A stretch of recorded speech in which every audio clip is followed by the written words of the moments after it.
and welcome to Cluster Repairs UK, the UK's home for all your instrument cluster servicing, repairs and parts requirements.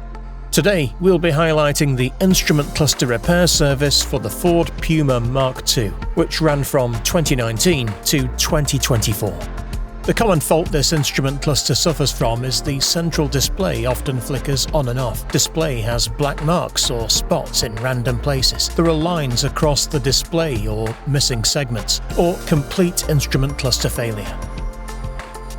Here you can see the instrument cluster on test. As you can see, there are black marks and spots around the speedometer area on the top left-hand side.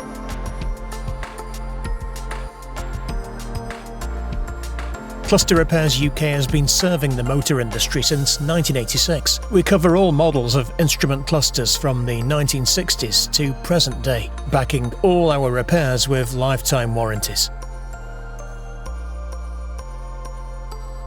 Now, after our full professional repair service, as you can see here, the instrument cluster now on test is fully working like new. If your instrument cluster is faulty and you would like it repaired, this can be done a few different ways. One, via mail order. Two, at one of our workshops on a while you wait basis, or with one of our partner garages around the country. We pride ourselves on award-winning customer service. For more details, please read the video description below. Feel free to email us or give us a call. We'll be more than happy to help. Thank you for watching, and I'll catch you on the next one.